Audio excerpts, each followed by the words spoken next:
Samajwadi party के नेता चुप हैं। ये चुप्पी एक बार फिर आतंकियों के संरक्षण की ओर उंगली उठाती है, समाजवादी पार्टी की ओर। 2008 के सीरियल ब्लास्ट में 56 लोगों की मृत्यु हुई, सैकड़ों घायल हुए।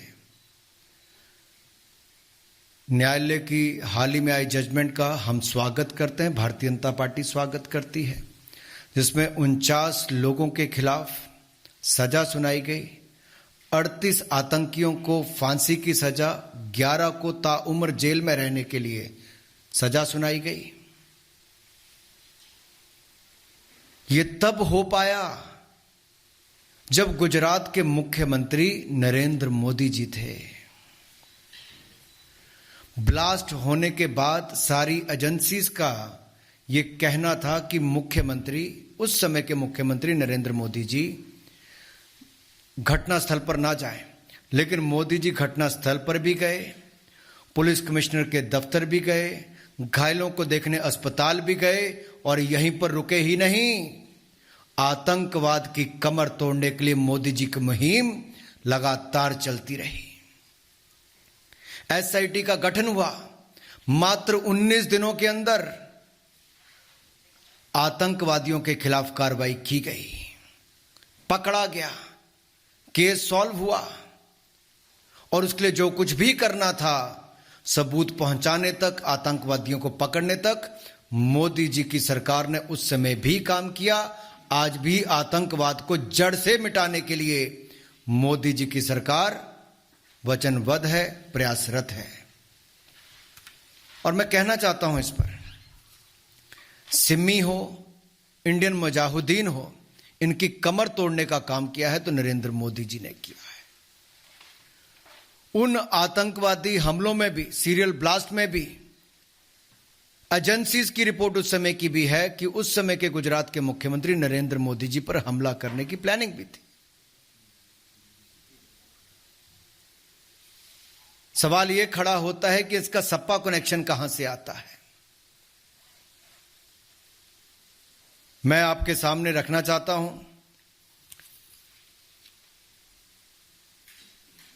कि अहमदाबादी हमले के तार समाजवादी पार्टी से जुड़े हैं और जिन 49 लोगों के खिलाफ यह बात आई है, उनमें से जो एक मास्टरमाइंड की मैं अगर बात करूं, ऐसे हैं मोहम्मद सैफ पुत्र शाबाद अहमद, मिस्टर समाजवादी पार्टी नेता। ये मिस्टर समाजवादी पार्टी नेता कौन है? अखिलेश जी की बोलती इन पर बंद क्यों है?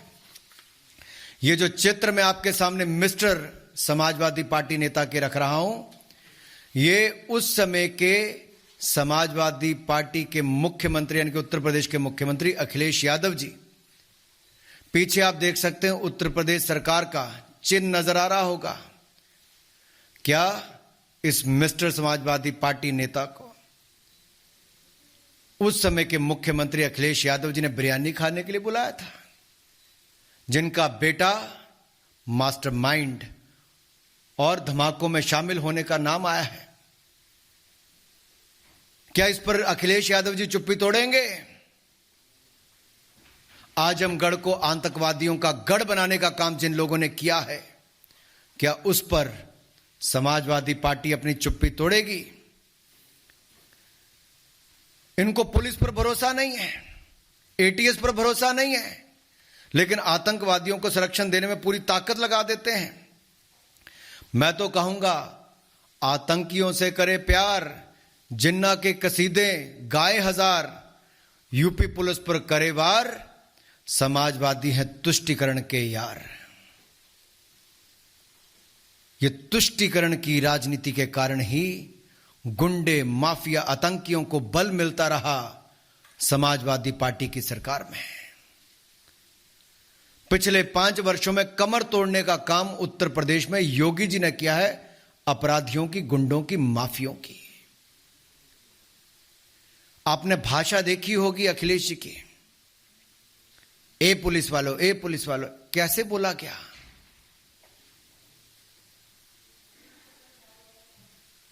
और एटीएस और पुलिस पर प्रश्न चिन्ह खड़े किए और उनकी जांच पर भी प्रश्न चिन्ह खड़ा करते हैं।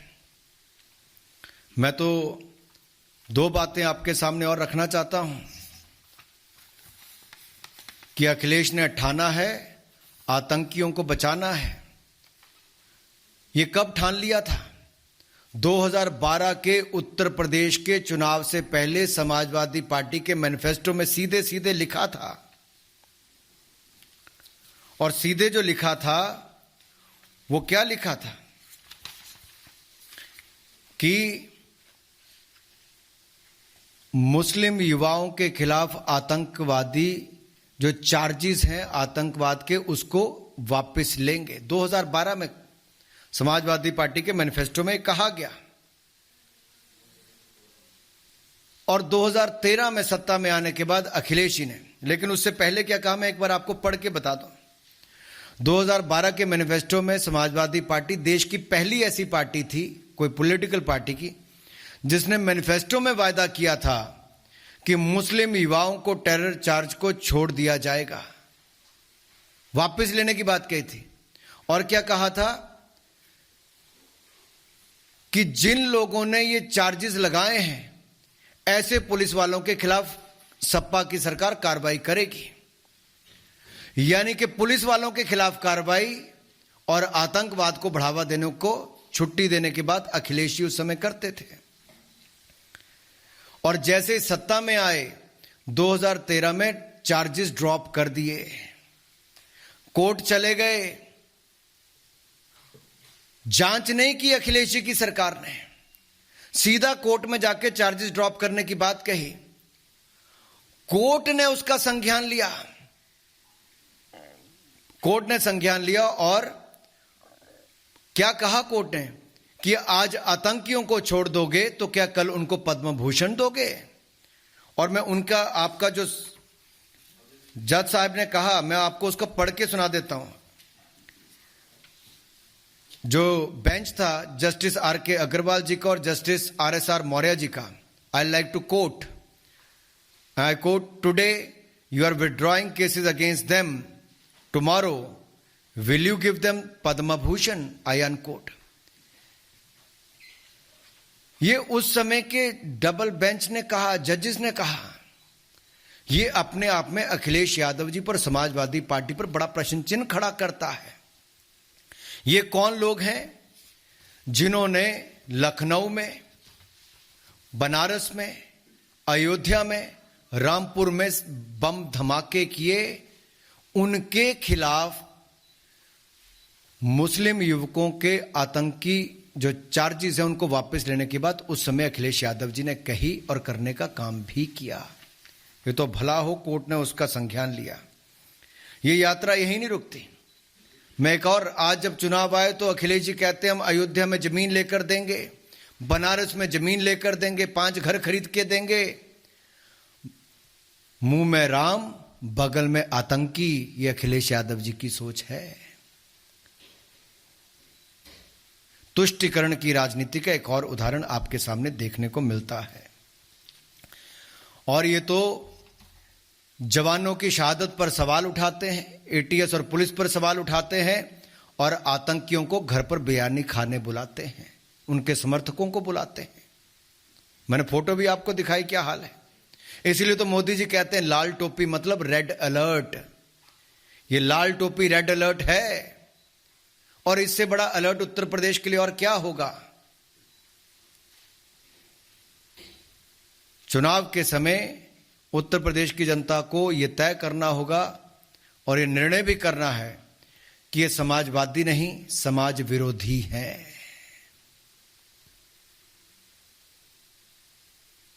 अगर आप अगले भी उदाहरण देखेंगे तो उसमें भी स्पष्ट तौर पर आपको नजर आएगा, केवल अकेले अखिलेश यादव जी नहीं, आजम खान हो, अबू आजम हो, ऐसे इनके बड़े नेता सब, पुलिस वाले शहादत उनके घर पे नहीं गए, जिनको आतंकवादी होने के आरोप में पकड़ा गया उनके घर पर उन लोगों के परिवारों से मिलने गए। ये आतंकवादियों को, उनके परिवारों को संरक्षण देने का काम सपा करती है। भाजपा जीरो टॉलरेंस की नीति के साथ चलती है। यही नहीं, मोदी जी ने आतंकवाद के खिलाफ जीरो टॉलरेंस को देश के अंदर तो किया ही, मुख्यमंत्री रहते हुए भी, प्रधानमंत्री बनकर भी। मुख्यमंत्री थे तो अहमदाबाद के बम ब्लास्ट, सीरियल ब्लास्ट के खिलाफ कार्रवाई की। 26/11 का हमला हुआ तो मुंबई जाकर स्वयं वहां पर भी गए। और जब प्रधानमंत्री बने तो दुनिया भर के नेताओं के साथ आतंकवाद के खिलाफ जीरो टॉलरेंस की नीति को मोदी जी ने आगे बढ़ाया है और आगे बढ़ाएंगे। पिछले 7 वर्षों में देखिए, सैकड़ों आतंकवादियों को मार गिराया। आतंकवादी हमलों को यहां पर अंजाम नहीं देने दिया है। यह भाजपा का जीरो टॉलरेंस आतंकवाद के खिलाफ है। अगर आप, मैं लंबा इस पे नहीं जाना चाहता, लेकिन एक के बाद दूसरे उदाहरण देखेंगे। सब लंबी सूची आपके सामने आती है, कैसे समाजवादी पार्टी ने और कांग्रेस ने भी, बाटला हाउस कांड तो आप भूले नहीं होंगे। मोहनचंद शर्मा जी, इंस्पेक्टर मोहनचंद शर्मा जी की शहादत पर सपा और कांग्रेस ने प्रश्न चिन्ह खड़ा किया था और कांग्रेस के दिग्गज नेताओं ने कहा था कि सोनिया जी उन गुनहगारों के घरों पर जाकर फूट फूट कर रोई थी, लेकिन सोनिया जी, राहुल गांधी जी के पास शहीद मोहनचंद शर्मा जी के घर जाने का समय नहीं था। ना अखिलेश जी के पास था, न उनके बाकी नेताओं के पास था। ऐसे कई प्रूफ आपके सामने हैं, जहां रामपुर के सीआरपीएफ कैंप पर अटैक करने के, जहां पर 7 सीआरपीएफ के हमारे जवान शहीद हो गए थे, उसमें भी अखिलेश यादव जी ने उनके केसों को वापस करने की बात कही जो लोग उसमें इन्वॉल्व थे। इसी तरह से ही समाजवादी पार्टी के ऊपर आरोप और कई ऐसे लेख लिखे गए कि सिमी के ऊपर बैन नहीं लगाने के लिए समाजवादी पार्टी ने कहा। अलकायदा के जो ऑपरेटिव लखनऊ में पकड़े गए तो इन्होंने सवाल खड़े कर दिए पुलिस की जांच पर और एटीएस पर।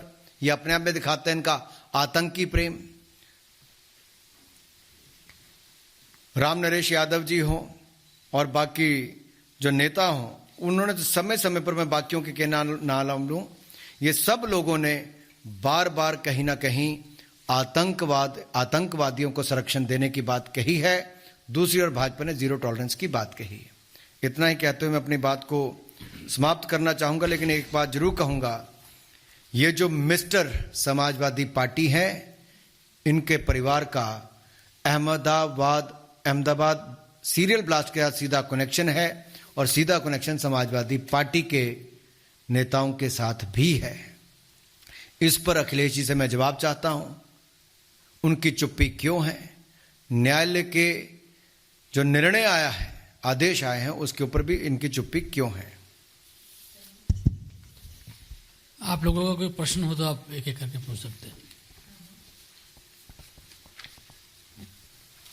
चलिए, बहुत बहुत धन्यवाद जी।